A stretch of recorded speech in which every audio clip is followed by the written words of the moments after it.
Hello, आवाज आ रही है सबको? Good afternoon sir.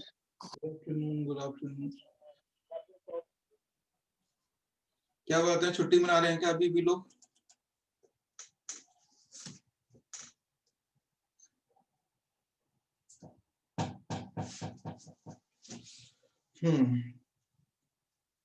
तो आज के पेपर में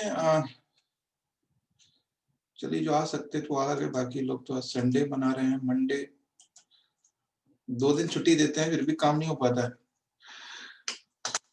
देखिए आज के पेपर में जो न्यूज है वो,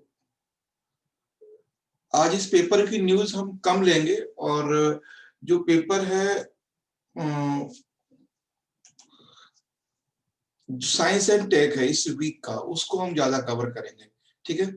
लेकिन जो इस पेपर की जो न्यूज है, जैसे Nepal set to face fresh election, उसके इस नेपाल के इलेक्शन को लेकर भी, या नेपाल में पार्लियामेंट को डिसॉल्व किया गया है ना, लोअर हाउस को यानी डिसमिस कर दिया गया है, डिसॉल्व कर दिया गया है, तो उसको लेके भी न्यूज हो सकती है। और दूसरी चीज है कि देखो क्या होता है कि हमारे पीएम जैसे यहाँ जो गए हैं गुरु तेग बहादुर के यहाँ, तो गुरु तेग बहादुर पे के बारे में कुछ भी पूछा जा सकता है ना। मतलब गुरु तेग बहादुर के बारे में आपको पता है कि नहीं? इनको औरंगजेब ने मार दिया था, गुरु तेग बहादुर को। तो कुछ भी गुरु तेग बहादुर से रिलेटेड पूछ सकता है, क्योंकि आज उन्होंने गुरुद्वारा का जो गुरु गोविंद है नहीं, हाँ, गुरु तेग बहादुर का गुरुद्वारा है, उन्होंने उसको विजिट किया है, तो इसलिए वो न्यूज में है। तो गुरुद्वारा से तो क्वेश्चन नहीं बनेगा, विजिट पे भी कोई क्वेश्चन नहीं है, बट क्वेश्चन ये है कि गुरु तेग बहादुर का जो नाम है वो न्यूज में आया।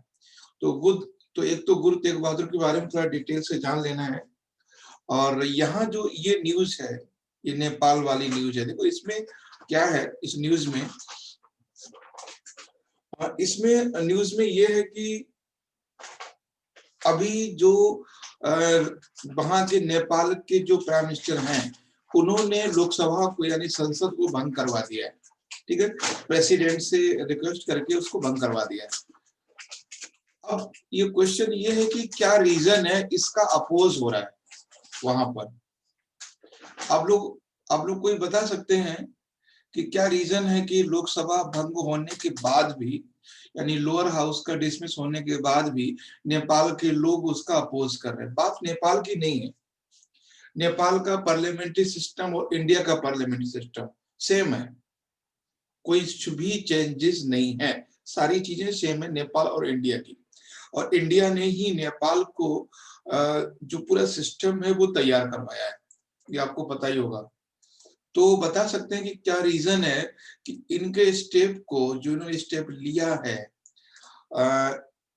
जो प्राइम मिनिस्टर ओली हैं, उन्होंने डिसॉल्व कर दिया पार्लियामेंट को, फिर इसका अपोज क्यों हो रहा है भाई? फ्रेश सिलेक्शन होगा, दिक्कत किसको है? बता सकते हैं? सौरभ बताओ, क्या क्या हो सकता है रीजन कि वहां के लोग इसका विरोध कर रहे हैं अभी भी? क्या कारण है? अगर मान लेते हैं आज अगर लोकसभा भंग हो जाती है, तो बहुत सारी अपोजिशन प्रॉब्लम कर रही है, या फिर बाकी लोग जो भी हैं, जो प्रेशर ग्रुप हैं, दबाव समूह, वो भी प्रॉब्लम कर रहे हैं। तो अगर लोकसभा भंग हो जाती है, फिर भी यहाँ के जो लोग हैं वो इस प्राइम मिनिस्टर के, हमारे जो नरेंद्र मोदी जी है, इनके इस कदम का विरोध करते हैं। तो उस विरोध करने का रीजन क्या हो सकता है? मान लीजिए वो कंडीशन इंडिया में अप्लाई होती तो वो क्यों कर रहे हैं अपोज? यहाँ सिर्फ सीधी सीधी बात है कि जो पावर ऑफ सेंट्रलाइजेशन है, समझिए वर्ड यहाँ पे आ रहा है, रियल पावर ऑफ गवर्नमेंट, या रियल पावर या एग्जीक्यूटिव पावर ऑफ गवर्नमेंट। एक बात आप ध्यान रखना है, ऐसा एक भी मिनट, एक भी सेकंड, एक भी दिन नहीं होता है कि जिस दिन गवर्नमेंट ना हो। हमारी बात ध्यान समझिएगा, ऐसा एक भी दिन नहीं होता है मिनट नहीं होता है कि गवर्नमेंट ना हो, बट गवर्नमेंट का हेड कौन है? प्राइम मिनिस्टर ऑफ इंडिया है या प्रेसिडेंट ऑफ इंडिया है? अब मेरी बात, हाँ प्रेसिडेंट के रूल्स को फॉलो कर रहे हैं ना, मगर अपने अधिकार कुछ ज्यादा, प्राइम मिनिस्टर के जो अधिकार है कुछ ज्यादा हो गए हैं, इसलिए विरोध हो रहा है। नहीं, वो तो ठीक है, लेकिन ज्यादा कैसे हो गए? मतलब अगर उन्होंने इस्तीफा दे दिया है, उन्होंने सारा कुछ राष्ट्रपति को सौंप दिया, फिर भी लोग विरोध कर रहे हैं। यहाँ बात समझिए कि who has the real power, किसके पास रियल पावर है? क्या head of council of minister, इसका मतलब प्राइम मिनिस्टर के पास है या फिर प्रेसिडेंट के पास है? मेरी बात समझिए, सिंपल सा। अभी इंडिया के रेफरेंस में बात करते हैं। सपोज कीजिए आज सब लोग बोल रहे हैं कि मोदी जी ऐसा करें कि इस्तीफा दें, सब लोग करें और मोदी जी इस्तीफा दे भी दें, ठीक है। उसके बाद 3 साल तक प्रेसिडेंट रूल लग सकता है भारत में, 3 साल तक। आपको फिर भी विरोध करेंगे लोग। उसका रीजन पता है क्या है? क्योंकि जो पावर आज prime minister of India use कर रहे हैं, उसी पावर का प्रेसिडेंट ऑफ इंडिया यूज करेंगे।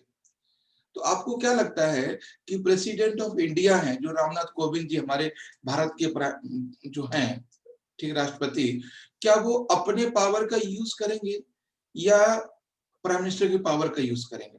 अपने दिल की सुनेंगे या प्राइम मिनिस्टर के दिल की सुनेंगे? मेन बात ये है। दिखावा में तो पावर है, दिखावा में सरकार है राष्ट्रपति की। राष्ट्रपति प्रेसिडेंट ऑफ नेपाल या president of India is head of the government, but real power कौन यूज कर रहा है? मोदी जी या और जो नेपाल में पीएम है?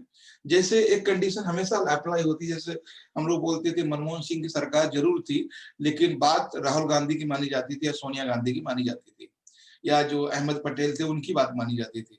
तो यही से कभी आपसे क्वेश्चन बन सकता है कि रिजाइन करने के बाद भी नेपाल में अब विरोध क्यों हो रहा है? खुद तो प्राइम मिनिस्टर नहीं है, लेकिन जो प्रेसिडेंट हैं वो भी तो उनके ही रिमोट पे चलते हैं। आज आपको लगता है कि रामनाथ कोविंद जी या हमारे जो प्राइम मिनिस्टर ऑफ इंडिया हैं, सॉरी जो प्रेसिडेंट ऑफ इंडिया हैं, वो प्राइम मिनिस्टर से बिना पूछे कुछ काम करते होंगे? इसलिए विरोध हो रहा है कि जो इनडायरेक्ट पावर है वो प्राइम मिनिस्टर की ही है। नेपाल में इसीलिए अपोज हो रहा है। नेपाल कह रहा है कि विद इन 6 मंथ इलेक्शन करवाइए, और इलेक्शन वहां करवाने की बात नहीं हो रही है, ठीक है। तो इनडायरेक्ट पावर किसका यूज हो रहा है? वो प्राइम मिनिस्टर का यूज हो रहा है। इसीलिए अगर पार्लियामेंट डिसॉल्व होता है तो तुरंत इलेक्शन करवा दे within 3 month, within 6 month, तो ठीक है। तो फायदा क्या हुआ? ये इसलिए अपोज हो रहा है। तो ये सारी न्यूज है, और बाकी जो चीजें हमने समझाई है, सिर्फ एक ही बात हमने आपको समझाने की कोशिश करी है, वो ये है कि what is the real power of government. Government हमेशा रहती है। कभी गवर्नमेंट के हेड प्राइम मिनिस्टर होते हैं, कभी गवर्नमेंट के हेड प्रेसिडेंट ऑफ इंडिया होते हैं। जब प्राइम मिनिस्टर रिजाइन करते हैं, लोकसभा को भंग करते हैं, तो president head of government president होते हैं। फिर भी सारी बातें मानी किसकी जाती हैं? जो पहले प्रधानमंत्री रहा है, जिसने राष्ट्रपति को राष्ट्रपति बनाया है, बात उनकी ही रहती है। जैसा वो चाहते हैं सिस्टम में वैसा ही होता है। इसीलिए नेपाल में इसका विरोध हो रहा है कि आपने रिजाइन तो कर दिया है, लेकिन आप इलेक्शन नहीं करवा रहे। तो कहीं ना कहीं जो इनडायरेक्ट पावर का यूज आप ही कर रहे हो, और आपके हिसाब से चीजें चल रही हैं, ठीक है। बताएं यहाँ पे किसी को कोई दिक्कत हो तो। सीधे सीधे क्वेश्चन बनेगा, व्हाई नेपाल फेस अनरेस्ट। सीधे सीधे क्वेश्चन बनेगा, है ना, व्हाई नेपाल फेस अनरेस्ट, है ना, इस तरह से। या हाँ, क्यों ऐसा है कि जो नेपाल में अव्यवस्था है, क्या कारण है कि नेपाल में अव्यवस्था है। कभी ये क्वेश्चन इस तरह से पूछ सकता है, मेंस में भी हो सकता है, इंटरव्यू में भी हो सकता है ना। एक बात ध्यान रखना है, head of state, head of state is a other thing, और हेड ऑफ गवर्नमेंट है ना, head of government is a other thing. Head of state हमेशा प्रेसिडेंट होते हैं, है ना, और हेड ऑफ गवर्नमेंट पीएम और प्रेसिडेंट दोनों हो सकते हैं,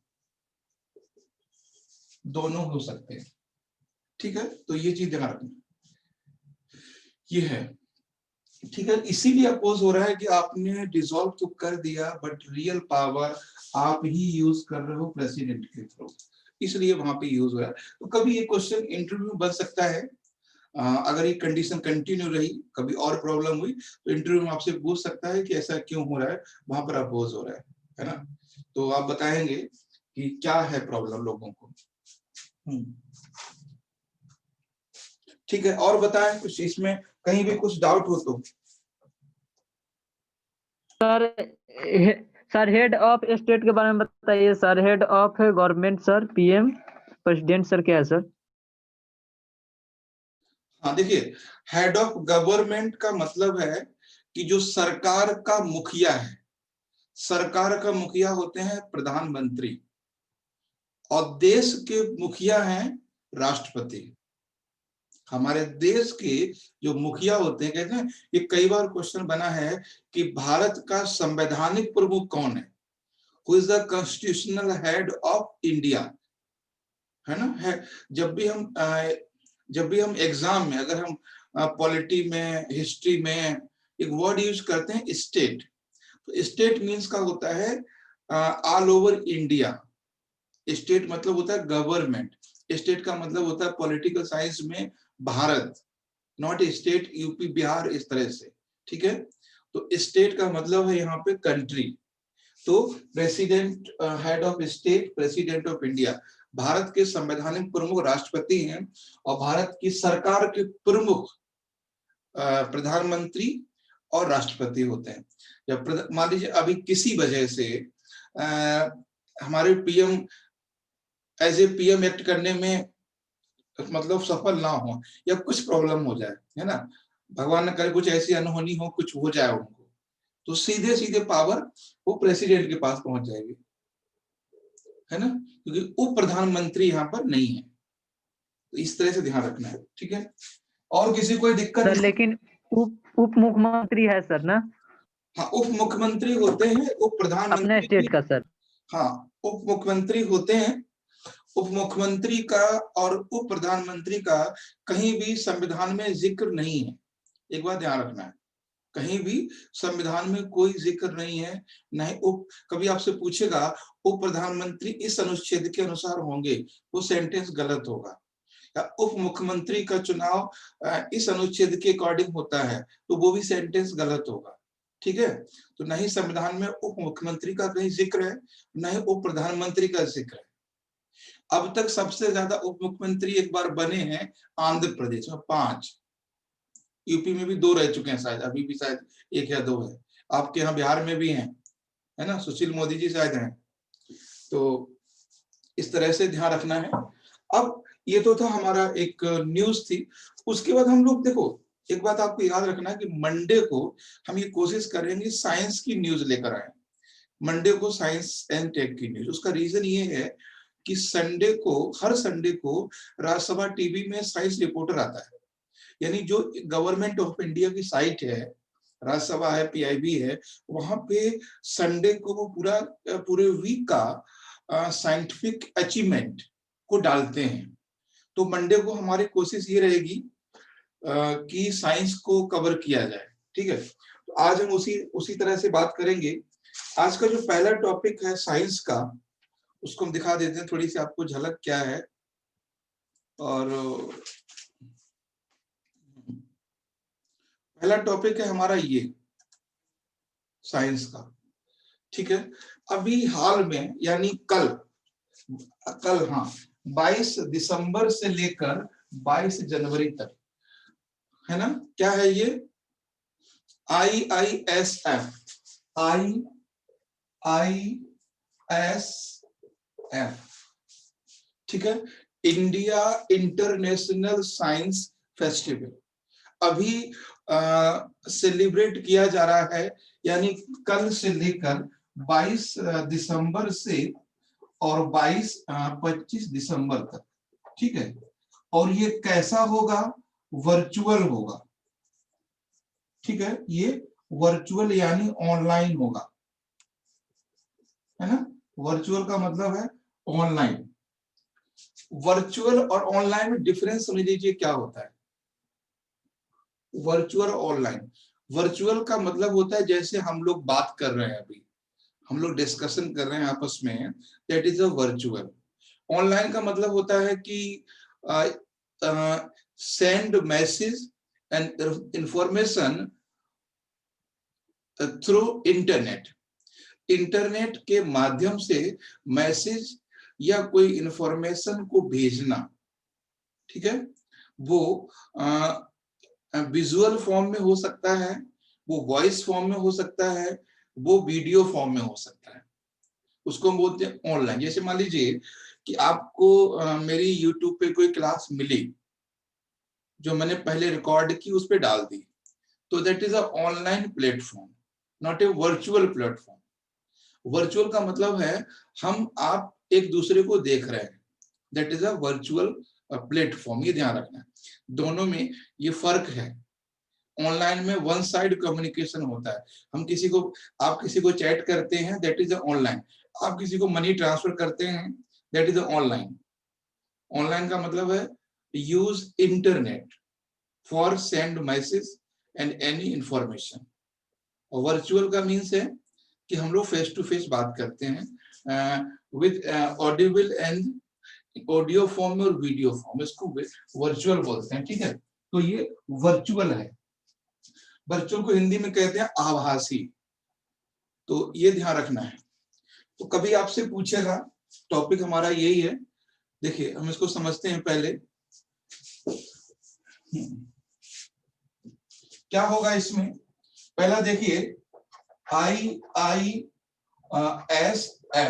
ठीक है, यानी international, India international science festival, ठीक है। इंडिया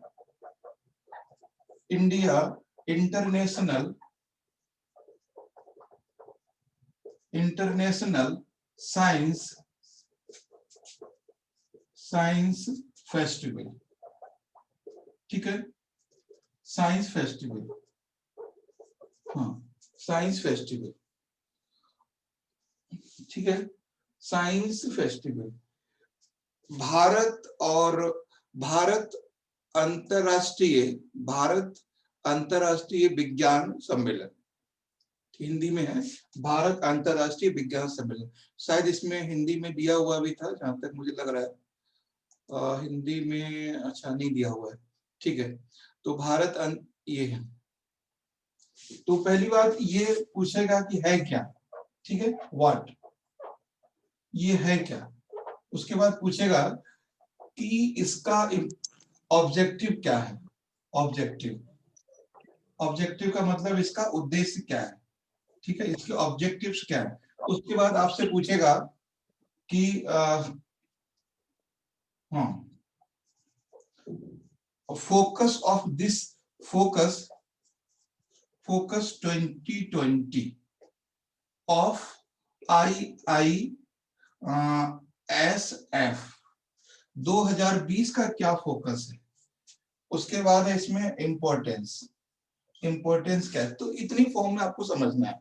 तो सिंपल सा समझिए कि व्हाट यानी इंडिया इंटरनेशनल साइंस फेस्टिवल क्या है। तो एक चीज आपको समझना है कि ये एक इवेंट है ना, ये एक इवेंट है, मतलब ये एक प्रोग्राम है, एक कार्यक्रम है, इवेंट है, ये प्रोग्राम है जिसमें अवेयर किया जाता है, aware for student and scholar, about science science world या scientific field and science achievement, ये भी कह सकते हैं साइंस अचीवमेंट। तो ये बात ध्यान रखना, मेरी सिंपल समझिएगा कि ये है क्या। तो ये एक इवेंट है, ये एक प्रोग्राम है, किसका? भारत सरकार का। भारत सरकार का कार्यक्रम है। इसमें मेन ये है क्या? Aware for student and scholar, यानी स्टूडेंट्स के लिए और स्कॉलर की जागरूकता के लिए ये कार्यक्रम चलाया जाता है। To know about the science world and science achievement, विज्ञान में क्या क्या अचीवमेंट हुए, अचीवमेंट को हिंदी में क्या बोलेंगे? उपलब्धियां। विज्ञान जगत में क्या क्या उपलब्धियां हैं और विज्ञान जगत में क्या क्या संभावनाएं हैं, इसके प्रति स्टूडेंट्स को और स्कॉलर्स को जागरूक करने के लिए ये कार्यक्रम चलाया जाता है। ठीक है, अगर पूछेगा कि ये है क्या, ठीक है, तो दैट इज अ इवेंट, ये कार्यक्रम है किसका? गवर्नमेंट ऑफ इंडिया का, भारत सरकार का। ठीक, अब पूछेगा इसका ऑब्जेक्टिव क्या है, उद्देश्य क्या है। तो अभी हमने इसको समझा कि अगर बात करेंगे इसका ऑब्जेक्टिव की, यानी उद्देश्य क्या है, तो उद्देश्य सीधे सीधे है अवेयर एंड इनोवेटिव हैबिट्स, यानी सीधे सीधे क्या है इसमें? इस अवेयर करना है लोगों को, अवेयर करना है किसको? अवेयर स्टूडेंट, है ना, एंड डेवलपमेंट ऑफ हैबिट्स, है ना, हैबिट्स ऑफ इनोवेशन। ठीक है, इनोवेशन यानी सीधे सीधे इनोवेशन इन साइंस। दो चीज हमें ध्यान रखना है। अगर मान लीजिए हमारा कोई बच्चा है 9th क्लास का, ठीक है, 9th क्लास का बच्चा है, 11th का है, 10th का है, या जो भी है, 9th क्लास का स्टूडेंट है हमारा, तो हम चाहते हैं कि वो साइंस के बारे में या साइंस से रिलेटेड उसकी जागरूकता बढ़े, है ना, उसकी जागरूकता बढ़नी चाहिए। यानी वो हिस्ट्री, ज्योग्राफी, मैथ के अलावा मैकेनिक के, मतलब मैकेनिक की जो साइंस से है, साइंस की तरफ उसका रुझान हो, पहली बात। दूसरी चीज है development of habit in innovation, उसके अंदर इनोवेट करने की भावना विकसित होनी चाहिए। जो बच्चा 9th क्लास का है या 10th का है, 11th का है, 12th का है, उसमें इनोवेशन का मतलब आविष्कार, उसके अंदर आविष्कार की भावना को डेवलप करना है मेन लक्ष्य। ठीक है, तो ये बच्चों में बहुत ज्यादा क्रिएटिविटी होती है। ये मान लीजिए आप, क्रिएटिविटी इंसान में दो ही समय आती है। एक तो जब वो कुछ नहीं जानता है, ना समझ है, बचपन में खेल खेल में बहुत सारी चीजें वो नई सीख लेता है, या फिर जब आदमी बहुत ज्यादा पढ़ लिख जाता है, एक लेवल से ऊपर पहुंच जाता है ना, तो वहां पे क्रिएटिविटी आती है। जैसे मान लीजिए रिलायंस अंबानी जी हैं, अंबानी साहब कहीं भी अपनी इंडस्ट्री खड़ी कर सकते हैं, मतलब एक हाई लेवल की क्रिएटिविटी है उनके अंदर, है ना, अंबानी के अंदर। तो एक तो उस लेवल पे जाके क्रिएटिविटी आती है, या फिर जो बच्चा शुरू से लेकर, क्योंकि वो डरता नहीं है, जो बहुत सक्सेस होता है वो भी नहीं डरता है, और जो जीरो होता है वो भी नहीं डरता है। छोटा बच्चा क्या डरेगा, उसका मन आएगा वो करेगा, तो उसी में उसको कुछ ना कुछ नया मिलता है। उसके बाद जो हाई लेवल पे है, अंबानी है, वो क्या दिक्कत है, 10-5 करोड़ खर्च हो जाए तो क्या दिक्कत है, कोई दिक्कत नहीं है ना, 100, 200, 500 करोड़ वो भी जाए, अगर घाटा भी आ जाए तो कोई प्रॉब्लम नहीं है उनको। तो ध्यान रखना है कि दो ही, तो स्टूडेंट्स यहाँ पे अंबानी को जोड़ना नहीं है इस टॉपिक में, बस मैंने बोला है कि इनोवेशन कहां पर होता है। मिडिल क्लास का कभी इनोवेशन नहीं कर सकता, कभी नहीं कर सकता। या तो जिसके पास कुछ नहीं है वो बहुत कुछ पालेगा, या जिसके पास सब कुछ है तो वो बड़ा कर जाएगा। ये बात ध्यान रखना है। तो जो मिडिल क्लास है वो कभी कुछ नहीं कर पाता, केवल अपनी दाल रोटी खाता है। सेम चीज यहाँ पर है। तो अवेयरनेस और फोकस, इस बार का फोकस किस पे था? इस बार का फोकस उन पे है। बता सकते हैं इस बार का फोकस किस पे है? यार कल से तो हो रहा है, कुछ तो सुना ही होगा आप लोगों ने।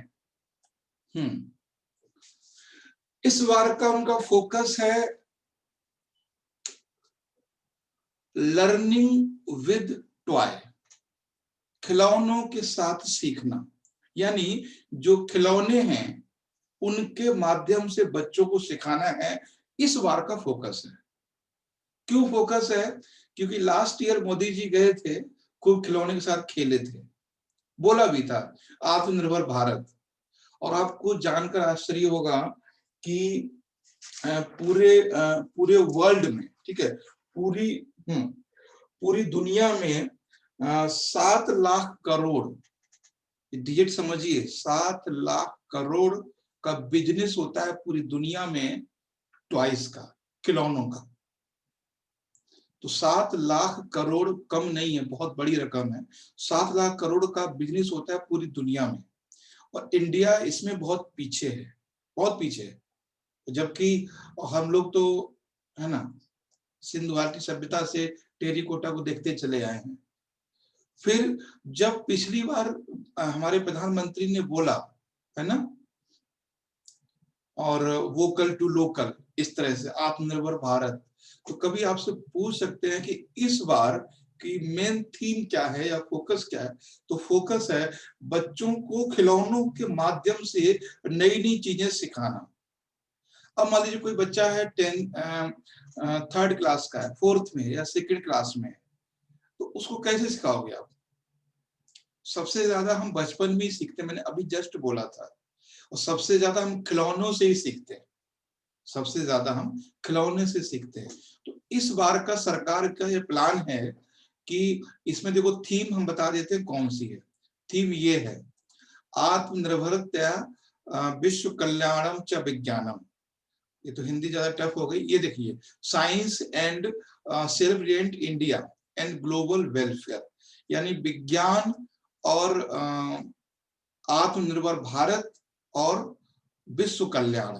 तो ये इस बार का थीम है, ठीक है, ये चीज ध्यान रखना है। तो किस पे फोकस किया गया है? Learn with toy, learn with toy, यानी टॉयज के साथ सिखाना है बच्चों को। और इसके लिए हमारे इस इवेंट में दुनिया भर के, भारत के साइंस, जो लोग खिलौने बनाते हैं, इनकी साइंस में इंटरेस्ट है, सबको इनवाइट किया गया कि आप ऐसे खिलौने बनाइए ताकि लोगों को रोजगार भी मिले और बच्चे सीखें भी, बच्चे सीखें भी। अभी आपने दिवाली पे एक बहुत वायरल हुआ था वीडियो, किसी ने दीपक बनाया था, है ना, तो वो काफी देर तक जलता था, एक शायद बहुत कम तेल में बहुत देर तक जलता था। तो मतलब क्या है कि कुछ तो साइंटिफिक उन्होंने किया होगा। तो उन्होंने कहा कि हमें खिलौने ऐसे बनाने हैं ताकि बच्चे सीख सकें। और खिलौनों से सिखाने का 3 रीजन है। पहला रीजन क्या है? हम सब लोग खिलौनों से सबसे ज्यादा बचपन में, एक बच्चा 2.5 साल का है, 3 साल का है, 4 साल का है, उसको सबसे ज्यादा लगाव खिलौनों से होता है। तो सबसे ज्यादा वो समय खिलौनों के साथ बिताएगा, है ना। तो एक तो वो हैबिट में है खिलौनों के साथ रहना, पहली बात। दूसरी चीज कि उनमें वो इजीली सीख सकता है चीजों को, और लर्निंग बहुत फास्ट होता है बच्चों में। तो अगर हम बच्चों को सिखाएंगे तो बड़े आराम से सीख जाएंगे। और तीसरी बात है कि आत्मनिर्भर भारत, अगर हम टॉयज के इंडस्ट्री को इंडिया में बढ़ावा देंगे तो जो लोग हाथ से खिलौने बनाते हैं उनको भी रोजगार मिलेगा। तो ये बात ध्यान रखना। 3 रीजन है कि हम जो बच्चे हैं वो आसानी से उसके साथ खेल सकते हैं, है ना। और प्रॉब्लम क्या है इंडिया में कि इंडिया में जो भी चीजें आती हैं, टेक्नोलॉजी आती है, उसमें सबसे पहले गार्जियंस इन्वॉल्व होते हैं, है ना। गार्जियंस इसलिए इन्वॉल्व होते हैं कि वो फ्री है। बात समझिए, कभी आपसे क्वेश्चन बन सकता है कि भारत में जो बच्चे हैं, अब वो फिजिकली एक्टिविटी से ज्यादा जो टेक्निकल चीजें हैं, टेक्नोलॉजी है या डिजिटल जो वर्ल्ड है, उसमें इन्वॉल्व हो रहे हैं। जिन चीजों से हम लोग बचपन में खेले थे, कि आज वो बच्चे खेलते हैं? नहीं। उनको वीडियो गेम चाहिए, मोबाइल दे दो, खाना मत दो। ऐसा आप लोगों ने देखा होगा, बच्चों को मोबाइल पकड़ा दो, कोई दिक्कत नहीं है, मम्मी कहीं भी जाए, उनको फोन है तो सब कुछ उनके पास है। प्रॉब्लम क्या है कि जो गार्जियन सबसे पहले इन्वॉल्व होते हैं, गार्जियंस इसलिए इन्वॉल्व होते हैं कि वो फ्री हैं, है ना। इसको अदरवाइज मत लीजिए कि गांव में या शहर में जो हाउसवाइफ है वो खाना बनाने के बाद करती क्या है? टीवी देखना पूरे टाइम, वीडियो से जो भी काम है। तो इसको अब बच्चा देखेगा मम्मी को, तो बच्चा क्या करेगा? बच्चा भी उसमें होगा इन्वॉल्व। तो उसमें बहुत दूर की कड़ी है। दूर की कड़ी है कि लोग बेरोजगार हैं, फ्री हैं, बस चल रहा है। नागिन का जो सीरियल आता है, देखा है ना, नागिन सीरियल मंडे को आता है, सैटरडे मंडे को, मुझे पता चल गया। तो हम लोग सर सीरियल वीरियल नहीं देखते हैं सर। अरे सब देखते हैं, आप नहीं देखते, आप तो गार्जियन थोड़ी ना हो। बात करते हैं जिनके पास बच्चे रहते हैं ज्यादा समय, उनकी हम बात कर रहे हैं, है ना। मेल कहाँ रहते हैं ज्यादा बच्चों के पास, तो ठीक है। तो ये चीज है। तो कभी आपसे कुछ तरह पूछा जा सकता है कि क्या रीजन है आजकल हिंदुस्तान में, भारत में जो बच्चे हैं वो फिजिकली टॉयज से दूर होते चले जा रहे हैं। हम लोगों को कुछ नहीं मिलता था तो साइकिल का टायर ही घुमाते रहते पूरे टाइम, याद होगा, है ना।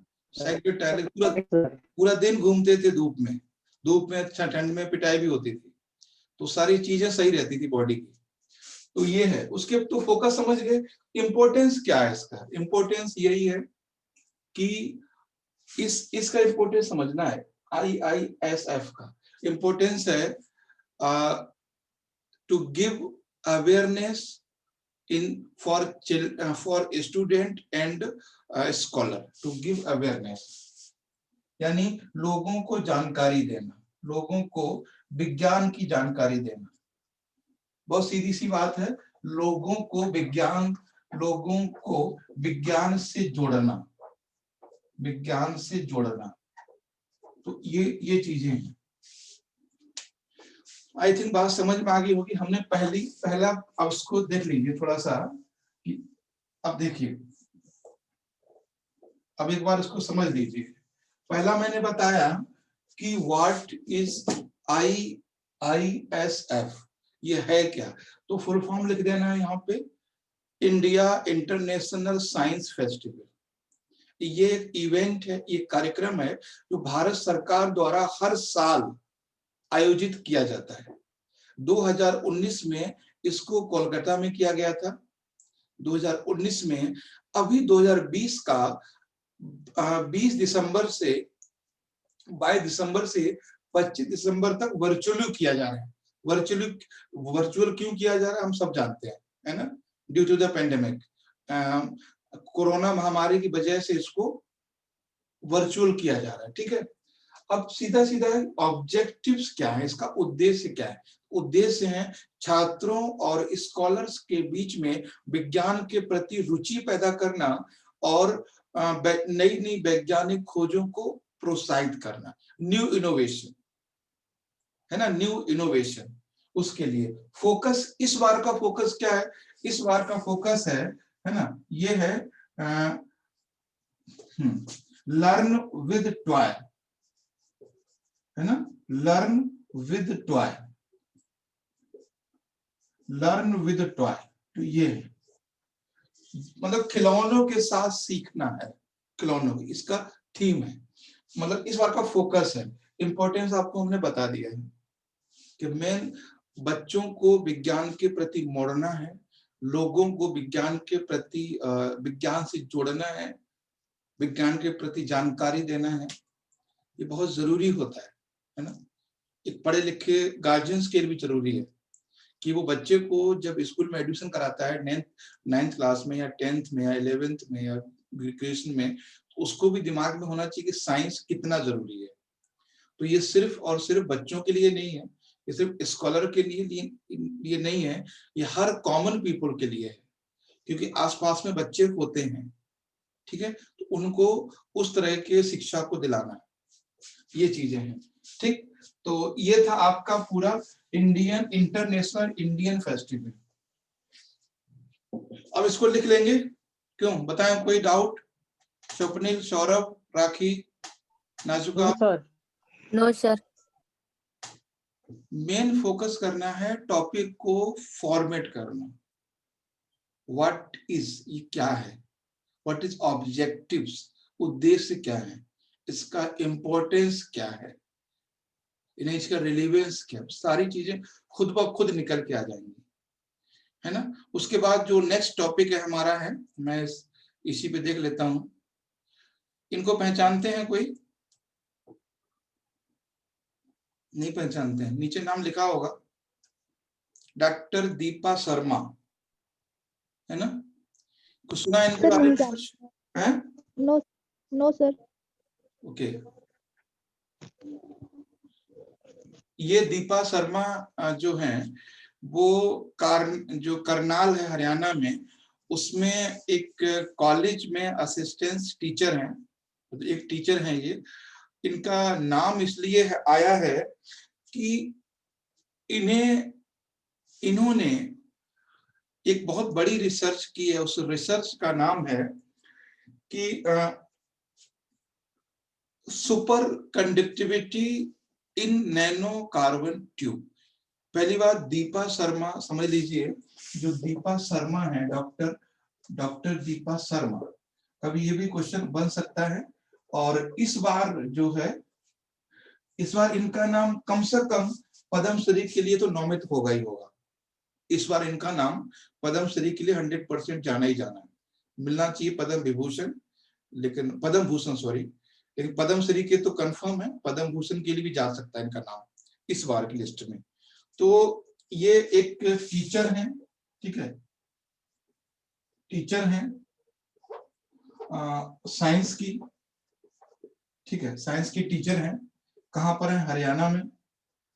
वैसे इंफॉर्मेशन कोई जरूरी नहीं है, बस टीचर ऑफ साइंस इतना जरूरी है।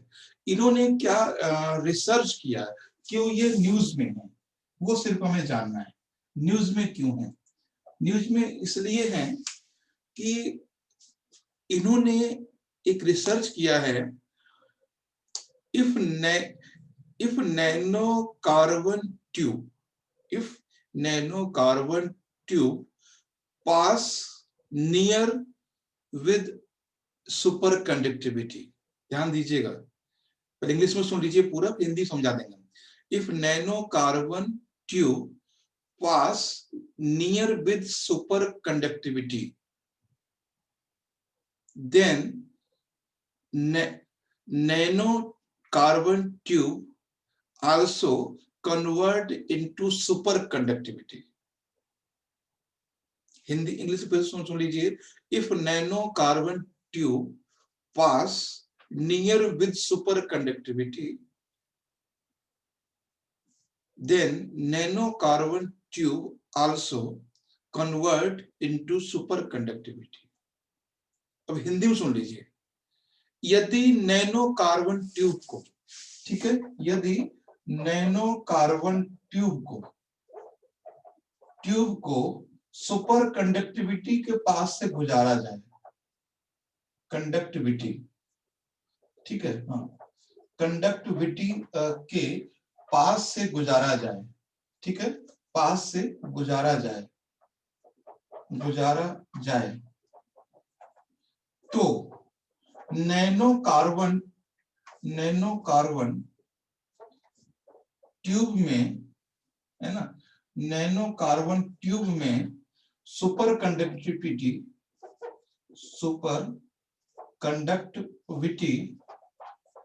के गुण आ जाएंगे,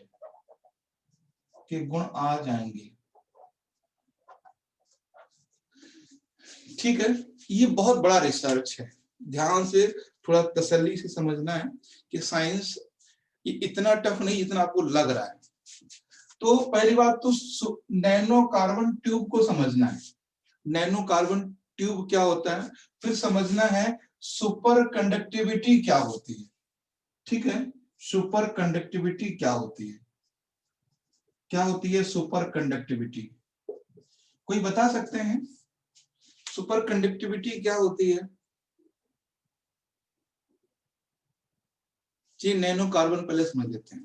देखिए नैनो कार्बन ट्यूब इस बार यूपीएससी पूछा गया, याद होगा आपको। नैनो कार्बन एक टाइप से ट्यूब होता है और जो छोटे छोटे मॉलिक्यूल से मिलकर बना होता है। ये स्क्रीन पे आपके है nano carbon tube. Nano carbon tube का मतलब है ये बहुत ही स्ट्रॉन्ग ट्यूब होता है।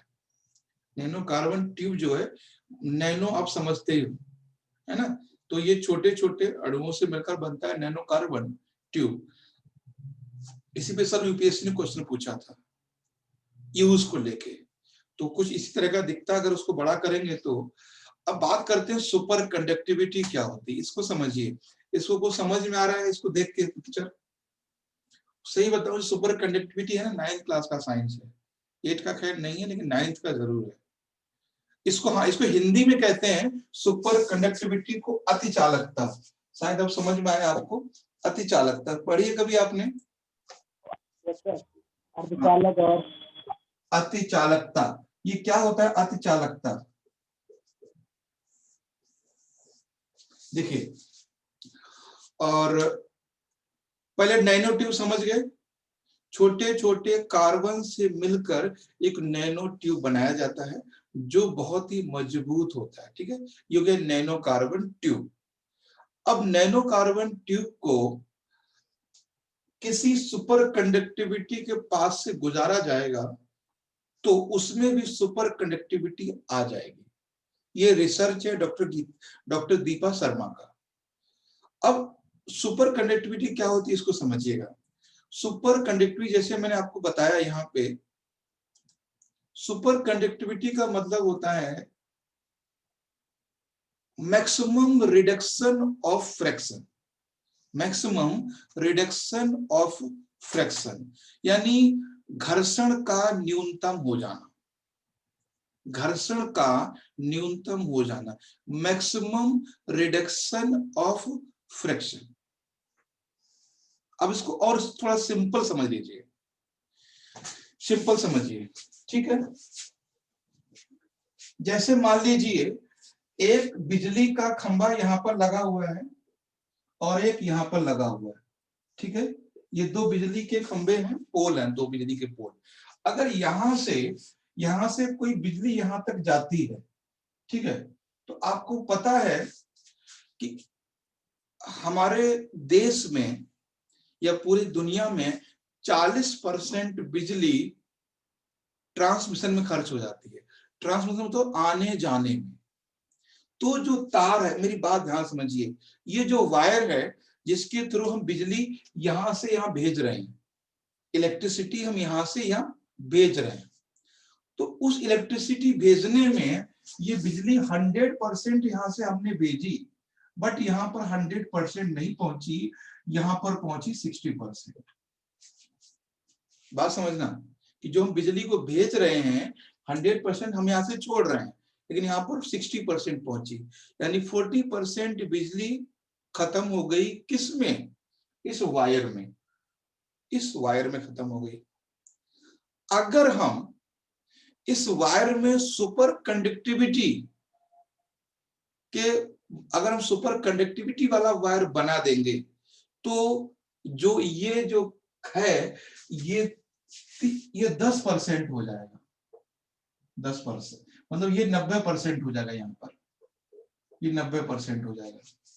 मेरी बात समझ में आ गई होगी आपको। सुपर कंडक्टिविटी में जो घर्षण होता है वो कम हो जाता है, यानी जो परिवहन में बिजली खर्च होती है वो कम हो जाएगी। अभी क्या है, लोहे के तार में बिजली 40% जाने में ही खर्च हो जाती है, 60% पहुंचती है। अगर हम सुपर कंडक्टिविटी नैनो ट्यूब का यूज करें इस भेजने के लिए, सुपर कंडक्टिविटी नैनो ट्यूब का यूज करेंगे तो जो 30% जो बिजली हमारी खर्च होती है, 30%, ये हमारी सेव हो जाएगी, ये हमारी सेव हो जाएगी। यानी अगर ये टेक्नोलॉजी सक्सेस होती है तो बहुत बड़े लेवल पर इलेक्ट्रिक ट्रांसमिशन में एक बहुत बड़ा रेवोल्यूशन आ जाएगा, क्रांति आ जाएगी। विद्युत परिवहन में एक बहुत बड़ी क्रांति आ जाएगी अगर ये इंटरनेशनल पे एक्सेप्ट किया जाता है। अभी इनको यूएसए बुलाया गया था, अभी मतलब इनको कहीं जाना है किसी कंट्री में, और जापान मिलके इनके साथ काम कर रहा है। डॉक्टर दीपा के साथ जापान के साइंटिस्ट हैं, वो मिलके इनके रिसर्च पे काम कर रहे हैं। अगर ये सक्सेस हो जाता है तो बहुत बड़े लेवल पे जो वेस्टेज ऑफ एनर्जी है या वेस्टेज ऑफ इलेक्ट्रिसिटी है वो सेव होगी और बहुत बड़े लेवल पे इसका सक्सेस होगा। ये है, तो आप समझ रहे होंगे नैनो कार्बन क्या है। छोटे छोटे कार्बन से बना हुआ एक कार्बन ट्यूब होता है। और सुपर कंडक्टिविटी आप समझ गए, सुपर कंडक्टिविटी का मतलब है किसी भी पदार्थ में उसकी रेजिस्टेंस पावर कम से कम हो जाना। रेजिस्टेंस का मतलब उसकी विरोधाभास की जो क्षमता है वो कम हो जाना, उसको हम बोलते हैं सुपर कंडक्टिविटी, अति चालकता। किसी भी पदार्थ की विरोध करने की जो क्षमता है वो खत्म हो जाती है या मिनिमम हो जाती है। हमने यहाँ ये नहीं कहा 100% पहुंचेगा, हमने कहा 90% पहुंचेगा। ठीक है, तो ये होता है सुपर कंडक्टिविटी। वैसे हम इस लेवल पे ये उम्मीद करते हैं कि आपको दोनों चीजें पता होनी चाहिए थी। सुपर कंडक्टिविटी 9th क्लास में पढ़ाई जाती है और हमने जब साइंस करवाया था तो शायद मैंने थोड़ा बहुत करवाया भी था इसके बारे में। तो ये है, और कभी सुपर कंडक्टिविटी के बारे में पढ़ लेना, आई क्लास होगा तो देख लेंगे। तो आई थिंक आप लोग समझ गए होंगे कि दीपा मेहता का जो कभी अभी क्वेश्चन जो यूपीएससी में पूछेगा वो क्या पूछेगा, वो सीधे पूछेगा कि use of super conductivity in electric transmission, है ना। यूज लिख लीजिए, विद्युत परिवहन में अतिचालकता का प्रयोग। विद्युत परिवहन में हिंदी में कैसे लिखेंगे, विद्युत परिवहन और अतिचालकता। ठीक है, अतिचालकता यानी electric transmission and super conductivity, electric transmission and super conductivity. तो ये है, कभी इस क्वेश्चन बन सकता है क्या सुपर कंडक्टिविटी से इलेक्ट्रिक ट्रांसमिशन कम हो सकता है? बिल्कुल हो सकता है। ठीक है, क्योंकि अभी ये सुपर कंडक्टिविटी कम से कम 6 घंटे का टॉपिक है, पूरा यहाँ पे नहीं बताया जा सकता है। ठीक है, आगे हम लोग देखते हैं। तो हाँ, ये देख रहे हो आप, ट्राइक्लोशन, ये क्या होता है ट्राइक्लोशन? ये पढ़ा है कभी ट्राइक्लोशन? ये सारा साइंस है लास्ट वीक का राज्यसभा टीवी चैनल का। ठीक है, आप लोग भी देख सकते हो। Good afternoon sir. Good afternoon. आ रहे हो कि जा रहे हो पता नहीं चल रहा है। सर मैं अभी आई हूँ। Good afternoon. Good afternoon. तो ठीक है, अभी टॉपिक हम लोग कर रहे थे अभी। हाँ, ज्ञान विज्ञान का टॉपिक आ रहा है सभा टीवी में। सौरभ क्या बोल रहे, आवाज आ रही है तुम्हारी, इसके बारे में बताओ। ज्ञान विज्ञान का है ना सर, ये ज्ञान विज्ञान का जो राज्यसभा टीवी में आता है। हाँ हाँ वही है, मैंने बोला कि हाँ, मैंने कहा कि मंडे को हम science topic, science and tech के टॉपिक लेंगे, संडे को आता है तो सारे टॉपिक है वहाँ के साइंस के। ठीक है, अभी हम नहीं आता है सर वीडियो में सर। अरे अभी हम बता रहे हैं उसको सुनो ना यार, क्या दिक्कत है, वहां नहीं समझ में आएगा, है ना। खैर देखो, अब ये टॉपिक हम लिख रहे हैं यहाँ पे। हाँ हाँ, लो ये है ट्राइक्लोशन, ये एक अभी न्यूज में, तो अभी एग्जाम में पूछा जा सकता है ये है क्या। ट्राइक्लोशन। देखो इंग्लिश का साइंस है तो इंग्लिश का वर्ड ज्यादा यूज होता है, तो इसको समझिए थोड़ा सा।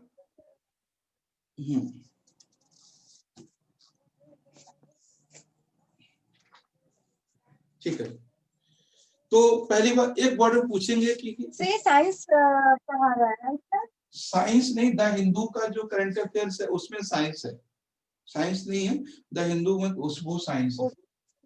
Try okay okay. हाँ, triclosan is a chemical agent. क्या है ये? केमिकल एजेंट है। बहुत सिंपल में बात कर रहे हैं हम कि एक रासायनिक अभिकारक है, केमिकल एजेंट।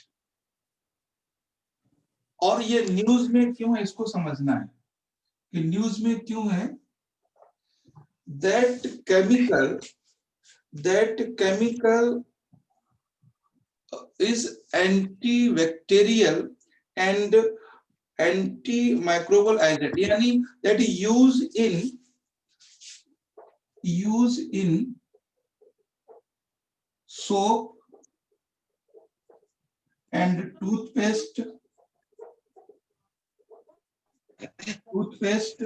जो भी यहाँ पे प्रोडक्ट मैंने आपको दिखाए थे, एक बार देख लेते हैं प्रोडक्ट कौन कौन सा। हाँ ये देखो, और ये कोल्ड क्रीम, ठीक है, कोल्ड क्रीम, कोल्ड क्रीम, और ये फेशियल, ठीक है। हाँ, जो भी चीजें हैं जो ये हैं, तो ये न्यूज में इसलिए है क्योंकि ये जो केमिकल है वो साबुन में, टूथपेस्ट में, फेशियल में, और ये ड्राई जो कोल्ड क्रीम है उनमें यूज होता है। और ये क्या है? That is bad for our nervous system, bad for our nervous system, bad for our health, ऐसे लिख सकते हैं, बैड फॉर आवर हेल्थ।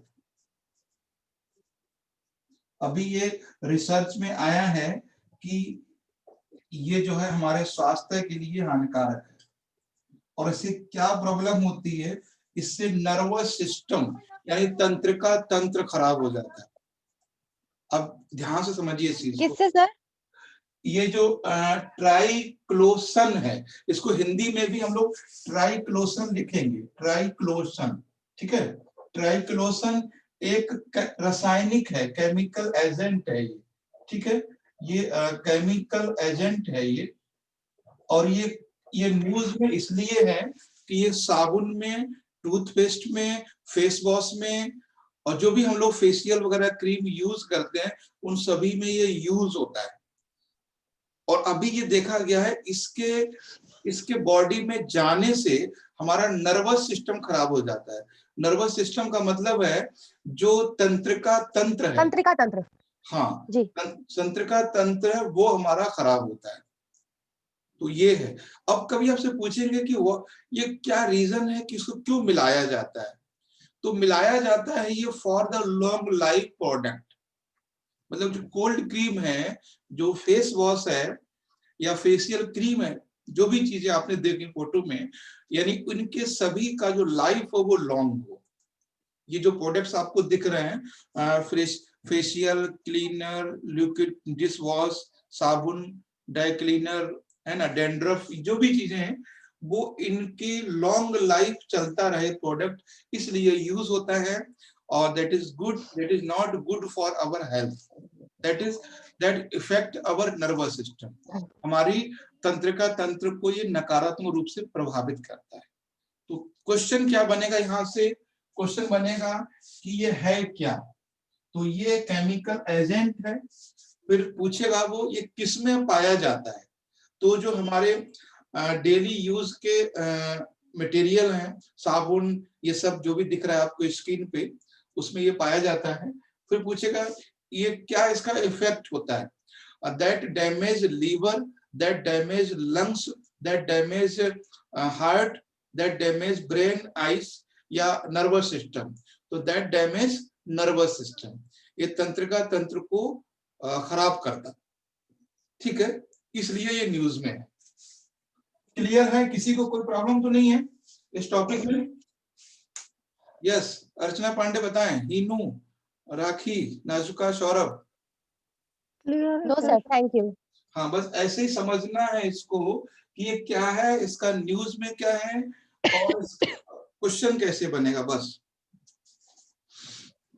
और उसके बाद एक जो टॉपिक मैंने शायद लिया होगा, अच्छा ठीक है, इसकी सर जो आप 1 बजे से जो ये टॉपिक ही स्टार्ट किए, तो क्या सर अभी एनसीईआरटी मतलब सॉरी सर, द हिंदू मतलब एनसीईआरटी पढ़ा रहे हैं अभी? नहीं, 1 बजे वाला क्लास है वो द हिंदू, पीआईबी, आरएसटीबी का है। ये करंट अफेयर्स के लिए होता है, प्रीलिम्स में दोनों के लिए। ओ अच्छा, मतलब ये जो द हिंदू वगैरह ये जो मतलब क्लास होता है वो करंट अफेयर्स के लिए हाँ, होता है, राइट करंट सर? अफेयर्स का होता है। एक टॉपिक है, अगर हम कर पाए तो ये भी कर लेते हैं कि, और फिर हम लोगों का जो साइंस है वो इस वीक का कवर हो जाएगा। वो है एग स्पीक। स्पीक, एजी स्पीक। हाँ, एजी स्पीक, ये क्या है बता सकते हैं कोई? न्यूज में पढ़ा है आपने? तो पहली बात ये कि ये चर्चा में क्यों है ये समझना है। देखिए, AG speak is a mobile application. ये एक मोबाइल मोबाइल एप्लीकेशन, हाँ, ये एक मोबाइल एप्लीकेशन है, ठीक है, एक मोबाइल ऐप है। ये किसके लिए बनाया गया है? ये फार्मर्स के लिए, है ना, ये फार्मर्स के लिए बनाया, किसानों के लिए। तो एजी स्पीक एक मोबाइल ऐप है जो किसानों के लिए तैयार किया गया है। और इसका ऑब्जेक्टिव क्या है, यानी इसका एम क्या है, या इसका कह सकते हैं इसका वर्क या इसका फंक्शन क्या है? तो इसका फंक्शन है give information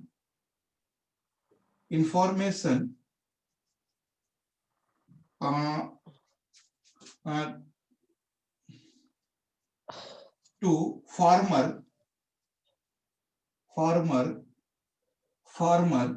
weather related, weather, crop, seed, weather, crop, seed and soil related information related, ठीक है। तो मेरी अब शायद समझ में आ गया होगा पूरा, बहुत सिंपल फॉर्म में, टाइम कम था। एजी स्पीक एक मोबाइल ऐप है जो किसानों के लिए बनाया गया है। और ये किसने बनाया है? ये असम की यूनिवर्सिटी है, गुवाहाटी यूनिवर्सिटी, वहां के स्टूडेंट्स ने बनाया है। वो हम लोग डिटेल में कर लेंगे। मेन पॉइंट ये है, किसानों के लिए बनाया गया है। और इसका जो फंक्शन है, ऑब्जेक्टिव है, उद्देश्य वो ये है, give information to farmer weather, crop, seed and soil related. किसानों को ये उनके खेत की मृदा संबंधी, बीज संबंधी, फसल संबंधी, मौसम संबंधी सारी जानकारी उनके मोबाइल पर ले जाए। सारी जानकारी उनके मोबाइल पर ये ऐप देगा कि उनको, किसानों को बता देगा कि भाई आपके यहाँ जो बारिश है वो 3 दिन तक नहीं होगी, या आपके यहाँ जो बारिश है वो आने वाले 6 घंटे में या आने वाले 48 घंटे में हो सकती है। तो ये किसानों को सारी जानकारी देगा। किसानों को ये भी जानकारी देगा क्रॉप के बारे में कि उनके क्रॉप में कौन से इंसेक्ट्स लग गए हैं, उनकी क्रॉप में कौन सी बीमारी लग गई है, उस बीमारी के लिए कौन सा केमिकल पेस्टिसाइड यूज करें, है ना। अब किसानों की जो फसल है उसके लिए पानी की जरूरत है या भी नहीं है। तो ये बहुत बड़ा एक रेवोल्यूशनरी स्टेप है, ये कह सकते हैं। सर ये जो किसानों की जो फसल है वो उसमें पानी की जरूरत है या नहीं है, ये भी मतलब एजी स्पीक ही बताता है? हाँ, एजी स्पीक बताएगा, ये सारी इंफॉर्मेशन देगा। और इसमें एक खेत में इंस्ट्रूमेंट लगाया जाएगा, एरिया में इंस्ट्रूमेंट लगाया जाएगा, तो वो किसान को सारी जानकारी देगा फसल से संबंधित। क्योंकि फसल का हमारे इंडिया में प्रॉब्लम यही है कि किसानों को ये पता ही नहीं है खेती होती कैसे है ना। बेचारे पड़ोसी वाले ने पानी लगा दिया तो खुद भी लगा दिया, पड़ोसी ने डाई लगा दी तो खुद भी लगा दी, पड़ोसी ने गेहूं बो दिया तो खुद भी बो दिया कि चलो पड़ोसी कर रहा है। तो ये सारी साइंटिफिक चीजें हैं जो आगे मेन बात फिर से आ जाती है वही, है ना, डबल इनकम 2022। तो ये सारे स्टेप इसी लिए जा रहे हैं। बाकी मुझे लगता है कि इतनी इंफॉर्मेशन सफिशिएंट है आपके लिए। वो कैसे वर्क करता है उसकी आपको जरूरत नहीं है, जरूरत सिर्फ इतनी है कि ये है क्या वो हमने समझ लिया, ये किसके लिए वो हमने समझ लिया, और इसका ऑब्जेक्टिव क्या है वो हमने समझ लिया। क्वेश्चन इतना ही बनेगा यूपीएससी में, प्रीलिम्स में भी, मेंस में भी, इंटरव्यू में भी, ठीक है। और ये था, बाकी जो टॉपिक आज के थे वो पहला टॉपिक हमने देखा था नेपाल को लेके, नेपाल पार्लियामेंट को लेके पहली बार बात की हमने। तो नेपाल वाले टॉपिक में किसी को प्रॉब्लम तो नहीं है, ठीक है। दूसरा सर ये जो टॉपिक है ये भी द हिंदू में ही आता है क्या? सब सारे हिंदू में ही है, हिंदू और राज्यसभा जो गवर्नमेंट वेबसाइट है उनके हैं। फिर हमने टॉपिक किया दीपा शर्मा वाला, नैनो ट्यूब और कार्बन नैनो वाला, वो क्लियर होगा। उसके बाद मैंने किया कि क्या था, हाँ, ट्राइक्लोशन, उसको किया। फिर ये एजी स्पीक किया। 4-5 टॉपिक थे। किसी को कोई डाउट तो नहीं, बता दीजिए अभी। No sir. No sir. ठीक है, तो हम लोग कल मिलते हैं फिर। मंडे को हमारी Okay, class science and tech की ही रहा करेगी, ठीक है। और कोशिश करेंगे Okay, क्लास sir. में पूरा कवर हो जाए। जो भी हिंदू में साइंस एंड टेक आता है उसकी क्लास रहेगी मंडे को, बाकी चलेगी जो भी चलता है।